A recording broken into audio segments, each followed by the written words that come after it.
Welcome है आपका creation nursing classes में।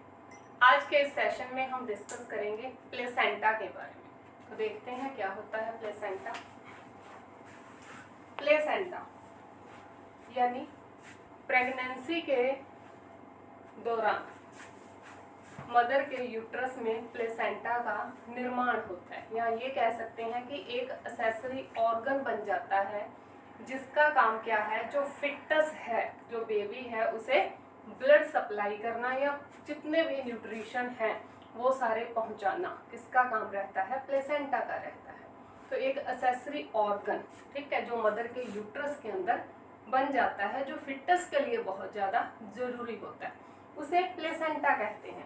बात करें इसकी शेप की, यानी कि इसका आकार कैसा होगा, तो इसका आकार रहता है डिस्कॉइड, यानी कि डिस्क जैसी होती है इस तरह से। तो ये डिस्क की शेप का होता है और हिमोकोरियल होता है। हिमोकोरियल यानी कि ब्लड से भरा हुआ। क्यों? क्योंकि ये मैटरनल ब्लड में रहता है, यानी कि मैटरनल ब्लड इसमें पूरी तरह से जमा रहता है, इसीलिए क्या है, ये हिमोकोरियल होता है। इसके अलावा डेसिड्यूएट होता है, यानी कि डेसिड्यूआ क्या होती है? प्रेगनेंसी के टाइम मदर का जो यूट्रस है, यूट्रस की अंदर वाली जो लेयर रहती है, उसे डेसिड्यूआ बोला जाता है। जो एंडोमेट्रियम है वो कन्वर्ट हो जाती है डेसिड्यूआ में, ठीक है। तो प्रेगनेंसी के टाइम जो लेयर रहती है मदर के यूट्रस की इंटरनल लेयर, वो क्या है, डेसिड्यूआ में कन्वर्ट हो जाती है। उस लेयर को डेसिड्यूआ बोला जाता है। तो डेसिड्यूएट होता है, यानी कि डेसिड्यूआ का कुछ पोर्शन भी क्या है, इसकी कवरिंग में हेल्प करता है या इसे कवर करके रखता है। तो ये एक तो डिस्कॉइड शेप का होता है, हिमोकोरोइल होता है, यानी कि ब्लड से भरा रहता है, और डेसिड्यूएट होता है। आगे बात करते हैं इसकी डेवलपमेंट की। तो डेवलपमेंट कौन सी? एक तो एनाटॉमिकल डेवलपमेंट और दूसरी फिजियोलॉजिकल डेवलपमेंट। एनाटॉमिकल के अंदर आएगा कि इसका निर्माण कैसे होता है, कितने टाइम तक हो जाता है। तो इसकी एनाटॉमिकल अगर डेवलपमेंट की बात करें तो ये स्टार्ट होती है 6 वीक से। प्रेगनेंसी के 6 वीक से इसकी डेवलपमेंट स्टार्ट हो जाती है और 12 वीक पर क्या है, इसकी डेवलपमेंट कंप्लीट हो जाती है, इसकी एनाटॉमिकल डेवलपमेंट। अगर बात करें प्लेसेंटा की फिजियोलॉजिकल डेवलपमेंट की, तो टिल प्रेगनेंसी तक इसकी फिजियोलॉजिकल डेवलपमेंट चलती रहती है। फिजियोलॉजी मतलब उसके फंक्शंस। प्लेसेंटा फंक्शन कब तक करता है? तो जब तक प्रेगनेंसी है तब तक क्या है, इसके फिजियोलॉजिकल जो डेवलपमेंट है वो कंटिन्यू रहती है। इसके बाद देखते हैं कि ये काम क्या करता है, ये जुड़ा कैसे रहता है। तो मदर से फिटस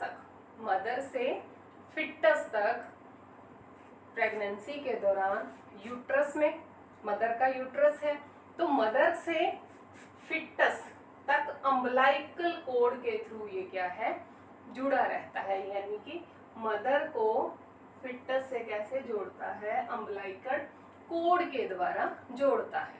इसके बाद बात करते हैं प्लेसेंटा एट टर्म यानी कि वो पूरा बन चुका है, ठीक है। एट टर्म यानी जब डिलीवरी होने वाली है उस टाइम ये कैसा होता है।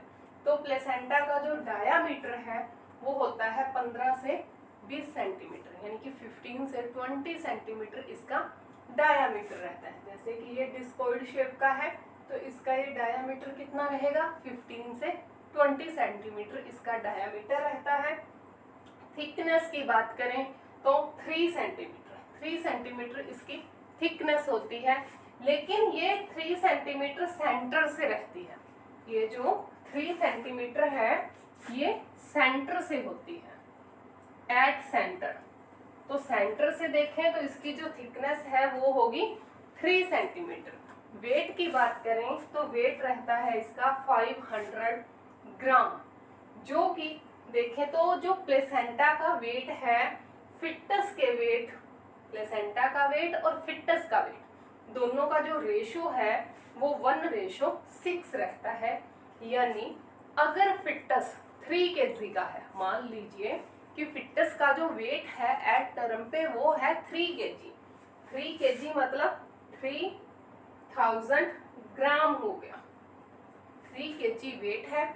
अब इसका 6 पोर्शन, 6 वाला जो पार्ट है वो होता है उसका, सॉरी 3 जो 1000 है, 3000 ग्राम का वन पोर्शन जो है वो प्लेसेंटा का होता है। कैसे निकालेंगे, 3 से डिवाइड करेंगे तो ये आएगा 500 ग्राम। तो अगर बेबी 3 kg का है, ग्राम में कन्वर्ट किया तो 3000 ग्राम आया। 3000 ग्राम को अगर 6 से डिवाइड करेंगे तो वन पोर्शन जो रहेगा यानी कि 500 ग्राम किसका होगा, प्लेसेंटा का होगा। ठीक है, तो ये थी इसके प्लेसेंटा एट टर्म पे कैसे है। इसके बाद देखते हैं इसके फंक्शन क्या क्या रहते हैं, प्लेसेंटा के काम क्या करता है ये। फर्स्ट है न्यूट्रिटिव, यानी कि न्यूट्रिशन प्रोवाइड करवाता है फिटस को। किसे करवाएगा, फिटस को करवाएगा। तो एक तो न्यूट्रिशन प्रदान करवाता है, कैसे करवाता है, सिंपल डिफ्यूजन के द्वारा करवाता है, सिंपल डिफ्यूजन के द्वारा या फैसिलिटेट डिफ्यूजन के द्वारा, एक्टिव डिफ्यूजन के द्वारा। तो ये क्या करता है, डिफ्यूजन मेन है, डिफ्यूजन के द्वारा क्या करता है, न्यूट्रिशन प्रोवाइड करवाता है किसे, फिटस को। तो फिटस को ये न्यूट्रिशन, जैसे कि मदर ने जो भी खाया पिया, तो फिटस को क्या चाहिए, कार्बोहाइड्रेट चाहिए, फैट चाहिए, प्रोटीन चाहिए, वो कैसे मिलेगी, डिफ्यूजन के द्वारा मिलेंगे। ठीक है, सिंपल डिफ्यूजन के द्वारा कहाँ जाएंगे, वो फिटस तक जाएंगे थ्रू प्लेसेंटा। प्लेसेंटा से अम्बिलिकल कोर, अम्बिलिकल कोर से आगे फिटस तक। ओके, नेक्स्ट है रेस्पिरेटरी। रेस्पिरेटरी में क्या है, तो रेस्पिरेशन जरूरी है बच्चे के लिए। बच्चे के जो लंग्स हैं, फिटस के जो लंग्स हैं वो इमेच्योर रहते हैं। ठीक है, आफ्टर बर्थ ही क्या है, उसके लंग्स वर्क करना स्टार्ट करते हैं। तो रेस्पिरेशन में कैसे हेल्प करेगा, रेस्पिरेशन करवाता है। ठीक है, कितनी रेस्पिरेशन डिपेंड करता है कि फिटस तक कितनी ब्लड की सप्लाई हो रही है। उसी ब्लड के थ्रू, मैटरनल ब्लड के थ्रू ही फिटस तक क्या होगा, ऑक्सीजन पहुंचेगी। उसके खुद के लंग्स वर्क नहीं कर रहे हैं, वो कब करेंगे, बर्थ के बाद करेंगे। तो जितनी ब्लड सप्लाई फिटस को जाएगी, उस ब्लड सप्लाई के थ्रू ही क्या होगा, जो बच्चे की ऑक्सीजन की डिमांड है वो कंप्लीट होगी। तो ये जो है 8 ml पर kg पर मिनट, यानी कि अगर बच्चा 1 kg का है तो 8 ml 1 मिनट के अंदर उसे ऑक्सीजन मिलेगी, 8 ml मिलेगी। ये जो 8 ml है उसके लिए कितनी ब्लड सप्लाई चाहिए, तो बच्चे को 1 मिनट के अंदर फिटस को 165 से 330 ml ब्लड की सप्लाई होनी चाहिए। यानी अगर इतना ब्लड सप्लाई 1 मिनट में हो रहा है, 165 से 330 ml 1 मिनट के अंदर अगर फिटस तक ब्लड पहुंच रहा है, तो उस ब्लड से बच्चे को 8 ml पर kg, 1 kg में 8 ml पर kg पर मिनट ऑक्सीजन की सप्लाई होगी। ब्लड कितना सप्लाई होगा, 165 से 330 ml पर मिनट। तो इतने में से उस ब्लड में ऑक्सीजन कितनी जाएगी, 8 ml जाएगी पर kg पर मिनट। तो ये थी रेस्पिरेशन, तो ये ऑक्सीजन मिल गई उसे। अब है इसके बाद एक्सक्रिएटरी। तो एक्सक्रिएटरी जो फंक्शंस रहेंगे उसमें वो क्या करेगा, यूरिया, यूरिक एसिड, क्रिएटिन, ठीक है, इन सभी का क्या करवाएगा, एक्सक्रीशन करवाएगा। ठीक है, बाहर निकलवाएगा उसकी बॉडी से। एंडोक्राइन, अब एंडोक्रानिकल में क्या आएगा, जितने भी प्लेसेंटल हॉर्मोन्स रहेंगे, प्लेसेंटल हॉर्मोन्स हाइपोथैलेमस वाले भी हो सकते हैं, जैसे कि गोनाडो GnRH, गोनाडोट्रोपिन रिलीजिंग हॉर्मोन्स हो गया, जितने भी इसके अलावा HCG हो गया, HP वगैरह, HPL हो गया। तो जितने भी प्लेसेंटल हॉर्मोन हैं, इनहिबिन हो गया, तो ये सारे के सारे जो हॉर्मोन्स हैं इनका सिक्रीशन कौन करवाता है? प्लेसेंटा करवाता है, ठीक है, फिटस के लिए। उसके बाद है इम्यूनोलॉजिकल। अगर इसके फंक्शन देखें तो इम्यूनोलॉजिकल में क्या है, जो प्लेसेंटा है इम्यूनोग्लोब्युलिन जी को क्या करता है? क्रॉस करने देता है। मैटरनल ब्लड है, उसके अंदर इम्यूनोग्लोब्युलिन्स भी हैं, IgG भी है, IgA भी है, M है, E है, D है, सारे इम्यूनोग्लोब्युलिन है। लेकिन प्लेसेंटा किसे जाने देगा? सिर्फ IgG को क्रॉस होने देता है, लेकिन IgM को क्रॉस नहीं होने देता।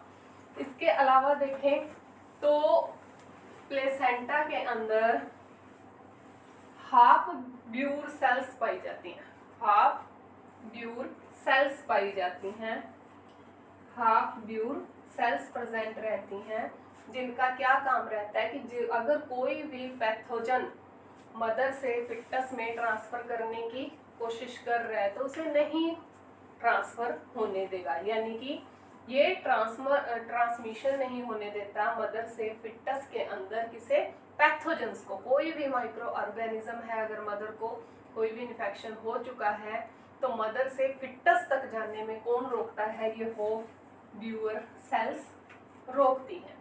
इसके बाद है बैरियर फंक्शन, सेम यही बैरियर का काम करता है। ये बैरियर की तरह हाफ ब्यूअर सेल्स के हैं, बैरियर बन गई मैटरनल जो इन्फेक्शन है उससे और फिटस के बीच में, ठीक है। तो मैटरनल से कोई भी इन्फेक्शन ये फिटस में नहीं जाने देती। अब ब्लड फ्लो की बात करें तो ब्लड फ्लो 500 से 600 ml पर मिनट, यानी कि 1 मिनट के अंदर 500 से 600 ml क्या है? ब्लड का फ्लो होता है प्लेसेंटा से फिटस तक। अब ब्लड वेसल्स देखें तो प्लेसेंटा को मदर फिटस से जोड़ने का काम करती है अम्बिलिकल कॉर्ड। तो अम्बिलिकल कॉर्ड में रहेंगी 2 अम्बिलिकल आर्टरीज और एक रहेगी वेन, ठीक है। वेन कौन सी? Vein umbilical, left umbilical vein रहती है, लेफ्ट अम्बिलिकल वेन। 2 आर्टरीज रहती हैं और एक रहती है लेफ्ट अम्बिलिकल वेन। जो वेन है ये भी क्या है? बनती 2 है, 2 बनना स्टार्ट होती हैं, लेकिन इनमें से जो राइट वाली है वो डिसअपीयर हो जाती है आफ्टर 4 मंथ, यानी कि 4 मंथ का जब फिटस हो जाता है तो उसके बाद राइट वाली वेन डिसअपीयर हो जाएगी और सिर्फ एक वेन बच जाएगी, कौन सी? लेफ्ट वाली, लेफ्ट अम्बिलिकल वेन। इसके बाद मैटरनल अगर ब्लड फ्लो देखें, टोटल जो ब्लड फ्लो था वो था 500 से 600 ml, 500 से 600 ml पर मिनट, ठीक है, प्लेसेंटा के अंदर। अब इसमें से जो मैटरनल वाला ब्लड फ्लो है वो होता है 150 ml, 150 ml किसके थ्रू? इंटर जो विलस स्पेस रहता है, इंटरविलस स्पेस होते हैं प्लेसेंटा में, उसमें 150 ml जो परसेंटेज रहता है वो रहता है मैटरनल ब्लड का, और 350 ml जो रहता है वो रहता है फिटस का। तो ये था प्लेसेंटा, प्लेसेंटा का एक पार्ट है। इसके नेक्स्ट पार्ट में हम डिस्कस करेंगे इसके स्ट्रक्चर के बारे में और इसकी जो एबनॉर्मलिटीज हैं प्लेसेंटा की उसके बारे में। तो ये था हमारा आज का कंटेंट प्लेसेंटा, जिसमें इसकी शेप, एनाटॉमिकल डेवलपमेंट वगैरह, फिजियोलॉजिकल डेवलपमेंट और प्लेसेंटा एट टर्म पर किस तरह का होता है और उसके फंक्शन कौन कौन से हैं, तो इन सभी के बारे में हमने डिस्कस किया। इससे नेक्स्ट वीडियो में इसकी जो प्लेसेंटल स्ट्रक्चर रहेगी, एबनॉर्मलिटीज रहेगी, उसके बारे में डिस्कस करेंगे। आज का कंटेंट अच्छा लगे प्लीज़ लाइक करें, शेयर करें, सब्सक्राइब करें।